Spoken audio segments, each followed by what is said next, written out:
Hello friends and family, எல்லோரும் எப்படி இருக்கீங்க? நிச்சயம் எல்லோரும் நலமாக இருப்பீங்கன்னு நம்புகிறோம்.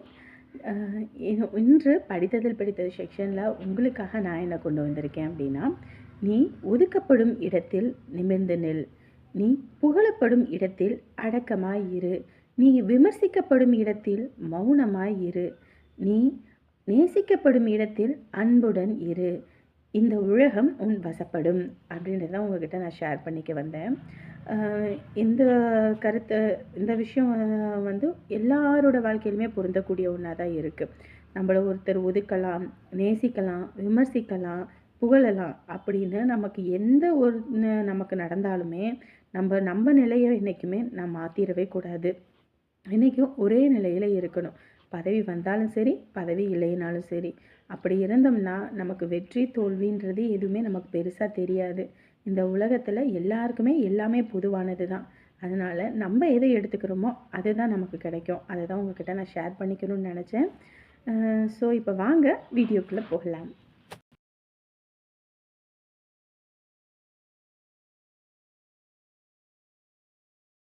அது யாரும் வந்தாங்களா இல்லையா? ஒரு 3 பேர் வந்தாங்க. சரி, சும்மாவே உக்காந்துக்கிட்டு இருந்து என்ன பண்றதுன்னு தான் சரி எல்லா பத்திரத்தையும் எடுத்து போட்டு ஒரே தான் கழுவிட்டு வந்துட்டேன். எதுக்கு சும்மா கழுவிக்கிட்டு இருக்க? அப்புறம் ஒரு 11 மணிக்கு மேல கழுவிக்கலாம்ல. சும்மா எல்லாத்தையும் எடுத்து போட்டு கழுவிக்கிட்டு வீடு மாதிரி கம்முன்னு உட்காரு. அட போங்க, நீங்க வேற சும்மா உக்காருனா எம்பிட்டு நேரம் உக்காந்துக்கிட்டே இருக்கிறது? நம்மளாலலாம் முடியாது சாமி. அப்பைக்கப்ப புழங்குற பத்தத்தை அப்பைக்கப்ப கழுவி வச்சிட்டோம்னா ஒரு இது இல்லைன்னா கசன்னு இருக்கும். மணி 9 தான் ஆகுது. என்ன அவசரம்னு எனக்கு தெரியல. போ ஒரு 100 டீ பார்சல். அடடே நீங்களா? நான் யாருடா அது 100 டீ வேற பார்சல் கேக்குறாங்க அப்படின்னு நினைச்சிட்டேன் கொஞ்ச நேரத்துல. ஏன் 100 டீ பார்சல் கேட்டா தரமாட்டீங்களா? உங்களுக்கு எல்லாமே ஏன் தாராளமா வாங்கிக்கலாம். பரவாயில்லையே அழகு. இந்த ஊர்ல இருக்கவங்களே ஒரு சொந்த தொழில் பண்றதுன்னா பல வாட்டி யோசிப்பாங்க. நீ வெளியூர்ல இருந்து இங்க வந்து தொழில் அமைச்சு உக்காந்துட்டியே. ஐயோ அப்படிலாம் இல்லைங்கயா. வாங்கியா டீ காஃபி சாப்பிடலாம். வாங்கியா டீ குடிக்கதான்ப்பா வந்தோம் நாங்க. சரி வேலை இன்னைக்கு எல்லாம் வெளியே போயிட்டாங்க. எல்லாரும் சும்மா தான் உட்காந்து இருந்தோம். சரி அப்புறம் உங்களை பத்தி பேசிக்கிட்டு இருந்தான்னு சொன்னேன்னா சரி வாயா போயிட்டு ஒரு டீயை போட்டு வருவோம் அப்படின்னாங்க. அதுல சரி நம்ம கடைக்கு கூட்டிட்டு வந்தேன். ஓ சரி வாங்க வந்து உட்காருங்க. அணி சேர் எடுத்து போடு. யாருங்க? கூட இன்னைக்கு வேலை கேட்டு போனல அந்த பற்ற ஓனர்மா. ஐயா வாங்கய்யா வாங்க. மனைவியா? ஆமாங்கய்யா. சரி 2 பேருமே வேலை பாத்துக்கிறீங்க இப்ப? ஆமாங்கய்யா. இந்தாங்க வந்து உட்காருங்க. அண்ணே வாங்கண்ணே, சேர் இருக்கு. இருக்கட்டும் நான் இங்கே அப்படியே உட்காந்துக்கிறேன். அது உள்ள வாங்க. இருக்கட்டும்யா இருக்கட்டும். ஐயா எனக்கு கொஞ்சம் சக்கரை கம்மியா போட்டுரு. அதிகமா எதுவும் போட்டுறாத. சுகருக்கு அதுக்கு தூக்கிரும். நாட்டு சக்கரை இருக்கு, நாட்டு சக்கரை டீ போட்டுறவா? அப்படியா? சரி அப்ப அதுலயே போட்டுறியா? அப்ப எனக்கு இந்த நாட்டு சக்கரையிலேயே போட்டுருங்கய்யா. சரிங்கண்ணே. ஐயா பஜ்ஜி போண்டான்னு எதுவும் சாப்பிட்றீங்களா? இல்லம்மா அதெல்லாம் ஒன்றும் வேண்டாம்மா. நம்ம ஆயில் ஐட்டம்லாம் நிறுத்தி ரொம்ப வருஷம் ஆகி போச்சு. அதனால எனக்கு எதுவும் வேண்டாம். சின்ன தம்பிக்கு வேணும்னா கூட வாங்கி கொடுங்க. வடை பஜ்ஜி போண்டா? இப்போதாம்மா சாப்பாடு சாப்பிட்டுட்டு வந்தேன். வயிறெல்லாம் ஃபுல்லா இருக்குது. நீங்க பலகாரம் வேணா கட்டி வைங்க, நான் வீட்டுக்கு போகும்போது எடுத்துக்கிறேன். சரிங்கண்ணே. இந்த ரெடி அவங்களுக்கு கொடு. அண்ணே இந்தாங்க. ஐயா சும்மா சொல்லக்கூடாது. நல்லா இருக்கு, எல்லாமே கரெக்டா இருக்கு. இங்கெல்லாம் பார்த்தீங்கன்னா பாலில் நிறைய தண்ணியை ஊற்றி அது என்னமோ கழுநீர் தண்ணி மாதிரி கொடுப்பாங்க. அந்த மாதிரி இல்லாமல் எல்லாம் திக்காக இருக்குது, நல்லா இருக்குது. தூளுமே நல்லா ஃபஸ்ட்டு குவாலிட்டி மாதிரி இருக்குது. குடிச்சோடனே நல்லா தெரியுது. சரிங்க இதே மாதிரியே போடுங்க, எல்லாரும் வருவாங்க. நம்ம கொடுக்குற பொருளை தரமாக கொடுக்கணும். தரமாக கொடுத்துட்டோம்னாலே எங்கிட்டும் போக மாட்டாங்க, நம்ம கிட்ட தான் வருவாங்க. நான் எப்படி இருக்குமோ என்னமோ தெரியல. டீ மாஸ்டர் அத்தனை வருஷம் மாஸ்டர் அப்படி இப்படின்னு சொன்னாங்களே. சரி ஒருக்கா குடிச்சு பார்ப்போமேனு தான் வந்தேன். ஆனால் நல்லா இருக்கியா? உண்மையாக சொல்ல போகணுன்னா உன் கையில் ஏதோ மாயம் இருக்குது, சூப்பராக இருக்குது. என் வீட்டில் என் பொண்டாட்டி டீ வைப்பா பாருங்க. 1/4 லிட்டர் பால் வாங்கிட்டு வருவா. அதில் 4 பேர்த்துக்கு ஒரே நேரம் வச்சா பாலுக்கு நல்லா இருக்கும். அவள் என்ன பண்ணுவானா அதில் 1/4 லிட்டர் பாலுக்கு 1/4 லிட்டர் தண்ணியை ஊற்றி சாயங்காலத்துக்கு சேர்த்து வைப்பா பாருங்க. அட பால் கீழே தேங்கி நிற்கும், நம்ம ஊத்துன தண்ணி மேலே வந்து நிற்கும். அப்படி ஒரு டீ வைப்பா. அவகிட்ட ஒரு 2 நாளைக்கு இங்கே கூட்டிட்டு வரேன். எப்படி டீ காப்பி வைக்கணும்னு மட்டும் சொல்லி கொடுக்கே. செத்து போச்சு. ஜானகியக்கா இருக்கும்போது இதை சொல்லுவீங்க நீங்க? அவ இருக்கும்போது சொல்ல முடியாததானே அவ இல்லாத போது சொல்றேன். எப்பா அப்புறம் நம்மக்கிட்ட வேலை செய்கிறவங்க எத்தனை பேர்? ஒரு 6 பேர் இருக்காங்க முதலாளி. ஒரு 6 டீ பார்சல். சரிங்க. அப்புறம் 6 பலகாரம் போட்டுரு. உனக்கு எத்தனை என் வீட்டுக்கு? எனக்கு ஒரு 3 போதுங்க. சரி, அப்போ ரவுண்டாக ஒரு 10 பலகாரம் போட்டுருங்க. அப்புறம் அது ஒரு 6 டீ, இங்கே ஒரு 2 டீ, மொத்தமாக சேர்த்து கணக்கு போட்டுருங்கய்யா. ஐயோ என்னங்க முதலாளி, உங்களுக்கு போய் காசு வாங்குவேனா? அதெல்லாம் ஒன்றும் வேண்டாங்க. இந்த சொந்தம் பந்தம்னாலும் சரி, தெரிஞ்சவங்கனாலும் சரி, கடைன்னு வந்துருச்சுன்னா நீ முதல்ல போட்டு வியாபாரம் பண்ணுற. இப்போ உன் வீட்டுக்கு வரேன்னா நான் தாராளமாக காசு கொடுக்காம எத்தனை டீ வேணாலும் குடிச்சுட்டு வரலாம். ஆனால் தொழில் பண்ணுற இடத்துல இப்படியெல்லாம் இதெல்லாம் பார்க்கக்கூடாது. சரியா? கொடுத்தா காசை வாங்கி பாக்கெட்டில் வச்சுக்க. ஏன்னா முதல்ல போடுறவனுக்கு தான் இந்த வலி வேதனை என்னன்னு தெரியும். இப்போ இந்த 10 டீக்கு 10 பலகாரத்துக்கு நீ பாட்டுக்கு விட்டீங்கன்னா என்ன ஆகுறது? இப்படி கடை நடத்துறேன்னு வையி, இழுத்த மூடிட்டு தான் போகணும். கூட பிறந்தவளாக இருந்தாலும் சரி, சொந்தமாக இருந்தாலும் சரி, இந்த மாதிரி விஷயத்துலலாம் இதே பண்ணக்கூடாது. புரியுதா? நீயே 10 ரூபா கடையிலேருந்து எடுக்கணுனால அந்த 10 ரூபாயை போட்டினா தான் உனக்கு அதில் முதல்ல லாபன்றது கிடைக்கும். அப்படியெல்லாம் இருக்கக்கூடாது. சரியா? மிச்சம் ஆகிருச்சு, அது எதுவும் பண்ண முடியாதுன்னு கொடுத்தீங்கன்னா பிரச்சனை இல்லை. இப்படி வியாபார நேரத்தில் பொழப்ப கெடுத்துக்காத. சரிங்க. சொல்லு. என்னத்த சொல்கிறது? ஃபோன் பண்ணால் எடுக்கவே கூடாதுன்னு ஒரு முடிவோடு இருக்கீங்க போல இருக்கு. நான் என்ன சும்மாவா இருக்கேன்? வேலை பார்த்துக்கிட்டு இருக்கேன். ஃப்ரீயாக இருந்தால் எடுக்கலாம் வைக்கலாம். வேலை பார்த்துட்டு இருக்கும்போது எப்படி? ஆமாம் ஆமாம், நீங்களாம் வேலை பார்க்குறீங்க, நாங்கள் என்ன வீட்டில் சும்மாவா இருக்கோம்? நானும் தோட்டத்தில் வேலை பார்த்துக்கிட்டு தான் இருக்கேன். தோட்டத்தில் வேலை பார்க்குறியா? ஏன்? அப்புறம் உங்கள் அப்பா வேலைக்காரவோ கூலிக்காரவோ எல்லாத்தையும் நிறுத்திவிட்டாங்க. வீட்டில் தான் 4 பேர் தின்னுபிட்டு கிடக்கிறோம்ல, எல்லாரும் போய் காட்டு வேலை பார்ப்போம். அப்படி இருந்தால் தான் 10 ரூபா மிச்சம் பண்ண முடியும். இல்லைன்னா செய்கிறவங்களுக்கு எல்லாத்தையும் கொடுத்துவிட்டு நம்ம என்ன பண்ணுறதுன்னு சொல்லிட்டு எல்லாத்தையும் நிறுத்திவிட்டாங்க. இப்போ எல்லா வேலையும் இழுத்து போட்டு நாங்கள் தான் பார்த்துக்கிட்டு இருக்கோம். இந்தா வயிற்றில் ஒன்றை வச்சுக்கிட்டு நான் எல்லாத்தையும் இழுத்து போட்டு பார்த்துக்கிட்டு கிடக்கிறேன். சத்த நேரம் கூட ஓய்வு இல்லை. இப்போ தான் கொஞ்சம் நேரம் உக்காந்தோம் சாப்பாட்டுக்கு, அதுதான் போன் அடித்தேன். என்ன பண்ணுறது? குடும்ப சூழ்நிலை எப்படி இருக்குன்னா எல்லாத்தையும் பண்ணி தானே ஆகணும். ஆமாம் ஆமாம், உங்களுக்கெல்லாம் சூழ்நிலை இருக்கும். இந்த மாதிரி நேரத்தில் இப்படி நான் வேலை பார்க்குறேனே, அதனால வயிற்றில் உள்ளவங்க ஏதோ ஒன்று ஆகிப்போச்சுன்னா என்ன பண்ணுறது? அதை பற்றின கவலை ஏதாவது உங்களுக்கு இருக்குது? உங்களுக்கு உங்கள் குடும்பம் அவங்க தானே முக்கியம். என்னவுமா இப்படி பேசிகிட்டு இருக்க? நீ மட்டுமா செய்கிற? இந்த மாதிரி இருக்கிற நிறைய பேர் வேலை பார்த்து தான் பண்ணுறாங்க. ஏன் புருஷங்காரங்க ஒழுங்காக இல்லைன்னா வயத்தில் உள்ளவங்களுக்கு ஏதாவது கொடுக்கணுமேனு சொல்லி எத்தனையோ மக்கள் வேலையெல்லாம் பார்க்க தான் செய்கிறாங்க. இத்தனை நேரம் பார்க்காம சும்மா ஒன்றும் இல்லை. ஏங்க, கஷ்டப்படுறவங்க செய்கிறாங்க சரி, என் புருஷன் நீங்கள் தான் 1,00,000 ரூபா சம்பாதிக்கிறீங்க. அப்படி இருக்கும்போது நான் எதுக்கு வேலை செஞ்சு கஷ்டப்படணும்? என்னவுமா இப்போ காலையில் ஆஃபீஸ் டைமில் நீ ஃபோன் பண்ணிகிட்டு இருக்க. சரி ஃபோன் பண்ணிகிட்டே இருக்கேன்னு எடுத்து பேசினா இப்படி பண்ண எப்படி? ஆமாம் ஆமாம், என்கிட்ட பேசுறதுனா உங்களுக்கு கஷ்டமாக இருக்கும். அவகிட்டனா நல்லா இழுச்சு இழுச்சு பேசுவீங்க. சி, என்ன வார்த்தை பேசுகிற? இப்படி நீ பேசுறது எனக்கு சுத்தமாக பிடிக்கலன்னு தான் நான் ஃபோனே எடுக்காமல் இருக்கேன். இவன் இப்படியெல்லாம் பேசுறியே. நேற்று வீட்டுக்கு கந்தோடி கண்ணாய் தான் வந்துட்டாரு காசு கேட்டு. காசு இல்லாமல் என்ன பண்ணுறது? அவள் தான் வீட்டுக்காட்ட சொல்லி 1,00,000 ரூபா வாங்கி கொடுத்தா. இல்லைன்னு வையே பொழப்பு நேற்று சிரிப்பாக சிரிச்சு போயிருக்கோம். ஒருத்தர் நமக்கு உதவி செய்கிறவங்கள இப்படி நம்ம பேசாத. சரியா? உதவி செய்கிறவங்களுக்கு நம்ம திருப்பி உதவி செய்யாட்டியும் பரவாயில்ல, உபத்திரம் செய்யாத. 1,00,000 கொடுத்தாலா பெரிய விஷயம். என்ன பேசிக்கிட்டு இருக்க? முன்ன பின்ன தெரியாதவங்களுக்கு 1,00,000 கொடுக்கறதுன்றது சாதாரண விஷயம் இல்லை. புரியுதா? ஆமாம் ஆமாம், இன்னைக்கு 1,00,000 கொடுத்தவளை தூக்கி தலைமாட்டில் வச்சுக்கோங்க. நான்லாம் ஒன்றுமே இல்லாமல் தானே வந்தேன். என் நகையை விற்றா கூட அம்புட்டு பணம் வரும். என்னமோ சாதாரண அது மாதிரி பேசிக்கிட்டு இருக்காதீங்க.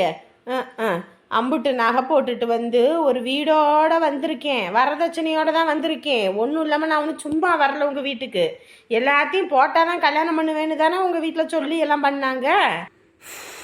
காலங்காத்தால நீ ஏதோ ஒரு மைண்ட் செட்டில் வந்திருக்க. ஃபோன் பண்ணிட்டு என்னன்னு சொல்லு. இப்போ என்ன ஆகிப்போச்சு? ஏன் என்கிட்ட 2 வார்த்தை பேசக்கூட கூடாதா? ஏன் பேசுனா என்ன அவ திட்டுவாளோ, அதனால் என்கிட்ட பேசக்கூடாதுன்னு சொல்கிறீங்களா இல்லை எப்படி? யாரு உன்னை அப்படி சொல்றான்? எனக்கு ஒண்ணுமே புரியல. நீ ஏன் இப்படி நீ பேசுறேன்னு எனக்கு தெரியல.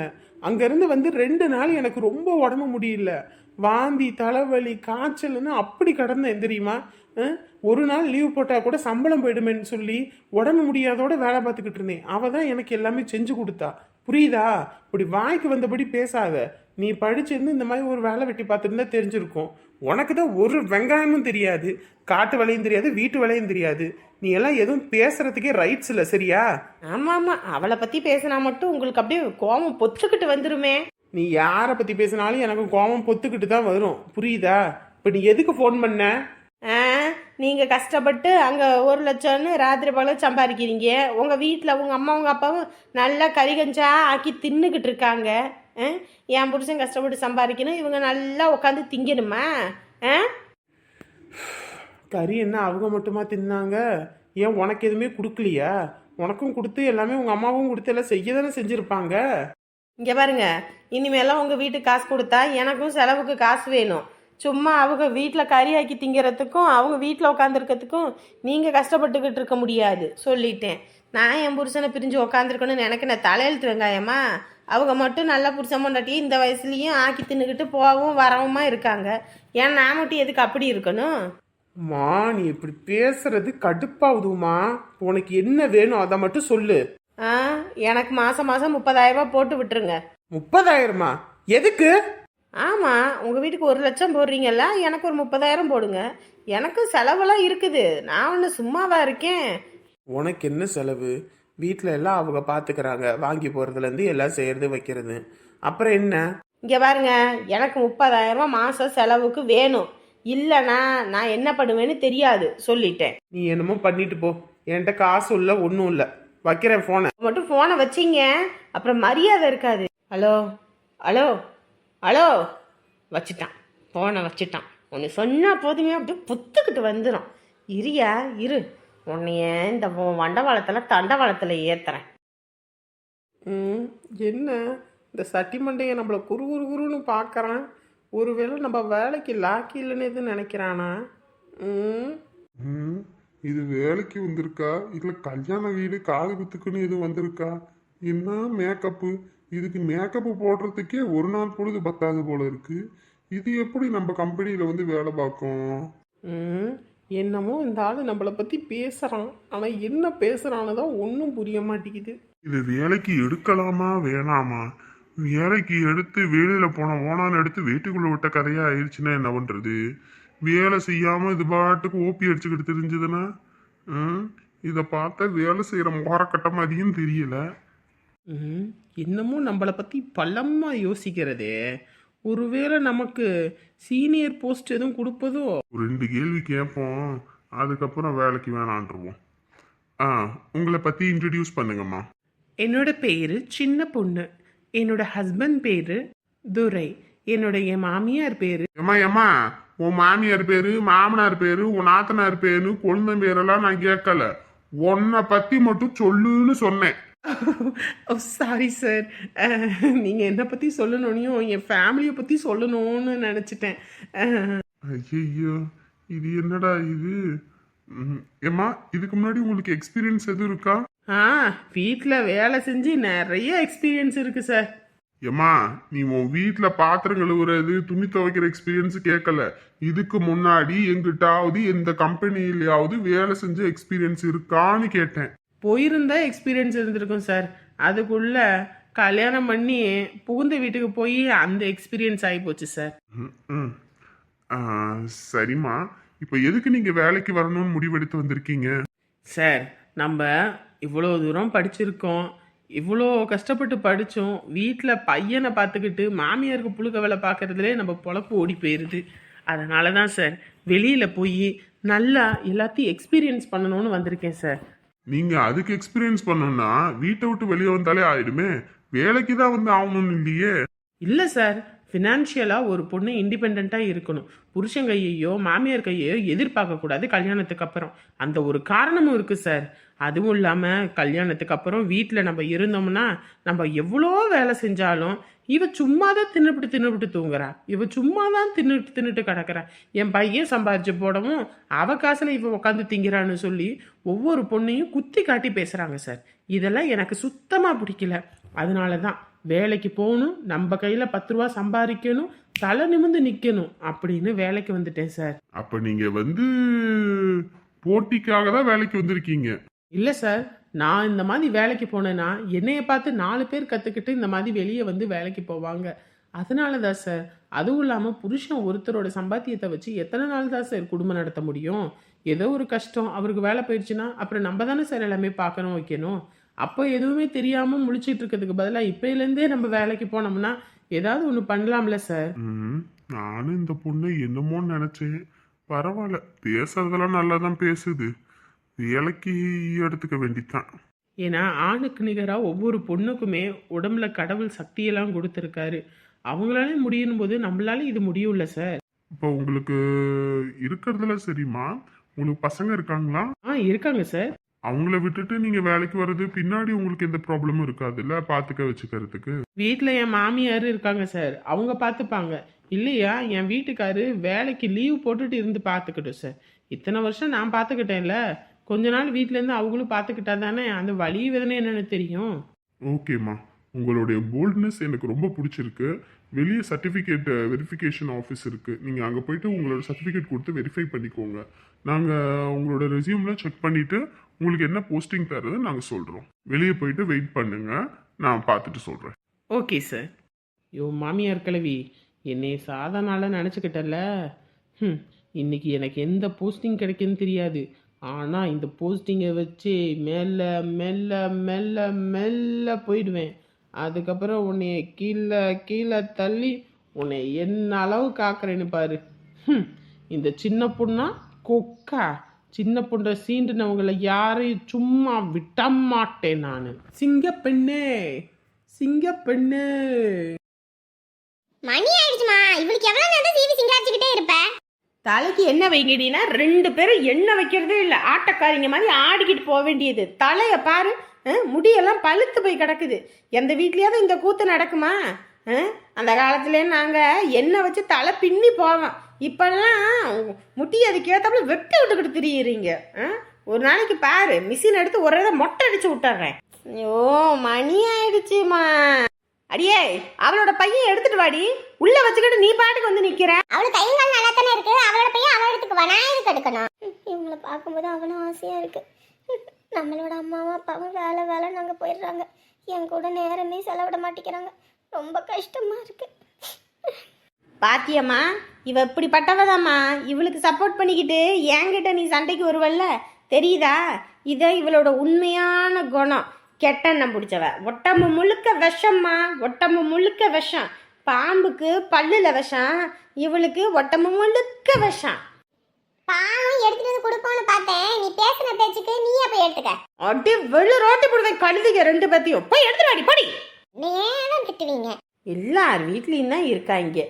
நம்ம வீடு மாதிரி வேற எந்த வீடும் கிடையாது. எல்லாத்தையும் அடி வெளில ரோட்டணும் போலதான் இருக்குது. என்ன கிளம்பலையா? மணி ஆகி போச்சுல்ல. 2 பெரிய எருமை மாடு ஆகிப்போச்சு. இன்னும் எந்த வேலையும் சொன்னால் செஞ்சுக்க தெரிய மாட்டேங்குது. நம்மளே ஒவ்வொன்றையும் பார்த்து பார்த்து பண்ணுறதா இருக்குது. இந்த தலையும் சீவாமல் ஒன்றும் சீவாமல் போனால் அப்புறம் என்ன சொல்லுவாங்க? அதை சீவி விட்டுக்கிட்டு இருக்கேன். சரிடா சரிடா. என்னம்மா, சாப்பாடுலாம் எடுத்து வச்சிருக்கேன். இன்னைக்கு சாப்பிடாம வரக்கூடாது சரியா? நல்லா எல்லாத்தையும் சாப்பிட்டு வரணும். சரி பாட்டி. அம்மாவும் அப்பாவும் இன்னைக்கும் நேரமாக போயிட்டாங்க. என்னம்மா பண்ணுறது, வேலை அதிகம் இல்லை. டாக்டர், இன்னும் கட்டு கொஞ்சம் சின்னதா போட்டுடலாம் இல்லைங்களா? என்ன சார் பேசுறீங்க? ஏகப்பட்ட காயம் இருக்கு, இதெல்லாம் கட்டினாதான் எதுவும் ஆகாது. இல்லைன்னு வைங்க, தூசி அது இதுன்னு ஏதாவது பட்டுச்சுன்னா அப்புறம் செப்டிக் ஆயிடுச்சுன்னா அப்புறம் மறுபடியும் உங்களுக்கு தான் ப்ராப்ளம். ஓ சரிங்க. ஏன் அப்படி கேக்குறீங்க? இல்லைங்க, கல்யாணம் வேற ஆக போகுது. இந்த நேரத்துல இப்படி கட்டெல்லாம் பார்த்தா எதுவும் நினைச்சுக்குவாங்க கல்யாணத்துக்கு வரவங்க, அதான். இதுல என்ன சார் இருக்குது? காய்ச்சல் தலைவலி மாதிரி இது ஒண்ணு. நல்லதுன்றது நடக்கத்தான் செய்யும், அதுக்குன்னு இதெல்லாம் அப்படியே விடவா முடியும்? ஓ சரிங்க. இனி அடுத்து எப்ப சார் வரணும்? அடுத்து ஒரு 1 வீக் கழிச்சு வாங்க, மாத்திக்கலாம். ஓ சரிங்க. எல்லாம் கரெக்டா எடுத்துக்கோங்க சரிங்களா? சரிங்க டாக்டர். இவங்க உங்களுக்கு என்ன வேணும்? ஃபியான்சி. ஓஹோ, ஓகே ஓகே. அதனாலதான் பக்கத்துலயே நின்றுட்டு இதை பண்ணுங்க அதை பண்ணுங்க அதை பண்ணுங்க இதை பண்ணுங்கன்னு இருந்தீங்களா? இல்லைங்க, உங்க வருத்தம் என்னன்னு புரியுது எனக்கு, புரியாம இல்ல. ஆனா சூழ்நிலை அப்படி இருக்கு சரிங்களா? நல்லா ஆயிடும், ஒன்றும் பிரச்சனை இல்லை. இன்னைக்கு அழகுக்குன்னு பார்த்தோன்னு வைங்க, நாளை பின்னாடி பிரச்சனை ஆயிடும். அதுக்காக தான் நாங்க இந்த இதெல்லாம் பண்ணிட்டு இருக்கோம். புரிஞ்சுக்கோங்க. சரிங்க டாக்டர், வெளியே வெயிட் பண்ணுங்க, அவங்க வருவாங்க. ஓகேங்க. ஏங்க, உங்கள் ஃபியான்சியை சும்மா சொல்லக்கூடாது. உங்களுக்கு கட்டு பிரித்து நீங்கள் ஐயோ அப்படின்னு கத்தும் போதெல்லாம் அவர் துடிச்சு போயிட்டாரு. ஓ, அது மட்டும் இல்லைங்க, உங்கள் மேலே ரொம்ப அன்பே வச்சிருக்காரு போல இருக்கு. உங்களுக்கு ஒன்றும் பதறாரே. இப்படியாப்பட்டவரெல்லாம் மிஸ் பண்ணிடாதீங்க, அப்புறம் ரொம்ப வருத்தப்படுவீங்க. ஏன்னா இப்பயே நமக்கு ஒரு காயத்துக்கூட இந்த மாதிரி யோசிக்கிறாருன்னா வருங்காலத்தில் உங்களை எப்படி தாங்குவாரு? என்னமோ தெரியல, சொல்லணும்னு தோணுச்சு, அதனால சொன்னேன். எதுவும் தப்பா எடுத்துக்காதீங்க. இல்லைங்க, அதெல்லாம் ஒன்றும் பிரச்சனை இல்லை. சரி வாங்க, ட்ரெஸ்லாம் கரெக்ட் பண்ணிக்கோங்க, போவோம். சரிங்க. சின்ன பொண்ணு சின்ன பொண்ணு இல்ல, சின்ன பொண்ணு. சரிங்க, நீங்க என்ன பொண்ணா வேணா இருங்க, முதல்ல இங்க வேலை செய்யறதுனால ஒழுங்கா இருங்க. என்ன வேலைக்கு வந்தவனே இப்படி அதிகாரம் பண்றாங்க? இந்த மாதிரி அதிகாரமெல்லாம் பேசினா நமக்கு பிடிக்காதே. உங்களுக்கு அக்கவுண்ட்ஸ் தெரியுமா? அக்கௌண்ட்ஸா? சரி, அதை நம்ம புருஷ்கிட்ட கேட்டுக்கலாம், ஒன்றும் பிரச்சனை இல்லை. தெரியுங்க. இந்த 2 ஃபைல் இருக்கு, இதுல வந்து அக்கவுண்ட்ஸ் எல்லாம் போட்டு உங்களை சீக்கிரம் சப்மிட் பண்ண சொல்லியிருக்காங்க. இன்னைக்கு ஈவினிங்குள்ள இதை முடிச்சிருங்க. என்னடா இது, வந்த உடனேயே வேலை கொடுக்குறாங்க. நான் கூட நினச்சேன் வந்தால் முத நாள் ஃப்ரீயாக விட்டுருவாங்க, அப்புறமேட்டுக்கு தான் வேலை செய்ய சொல்லுவாங்கன்னு பார்த்தா இவங்க என்ன வந்தவனே வேலை செய்ய சொல்கிறாங்க. ஆஃபீஸ்னா அப்படித்தான் இருக்குமோ? என்னங்க யோசிச்சுட்டே நிக்கிறீங்க, புடிங்க. சரிங்க. Excuse me. சொல்லுங்க. இல்லை, எங்கே போய் பண்ணணும்? ஏமா, சிஸ்டம் இங்க தானே இருக்கு, இங்க தான் உட்கார்ந்து பண்ணனும், பண்ணுங்க. சரிங்க. நான் ஆஃபீஸ்க்கு புதுசு. அதுக்கு இல்லை, இதெல்லாம் எதில் பண்ணணும்னு தெரியாது, கொஞ்சம் ஹெல்ப் பண்ணுங்க. இதெல்லாம் எதுவுமே தெரியாம தான் வந்தீங்களாமா? ஏமா நீங்க வேற, வாங்க. டோப்பா மண்டை, இவெல்லாம் நம்மளை கலாய்க்கிற அளவுக்கு நம்ம நிலமாயி போச்சு. சரி, நம்ம மாமியார்கிட்ட சவால் விட்டுட்டு வந்திருக்கோம். நம்ம வேலையை மட்டும் ஒழுங்காக செய்யலை. காலையில் நீ விதவிதமாக போட்டோ எடுக்கும்போதே நினச்சடி இதுதான் உன் லட்சணம்னு நம்மளை கழுவி ஊற்றிரும். எப்படியாவது காப்பாற்றி கரை சேர்த்துருப்பா பெருமாளே.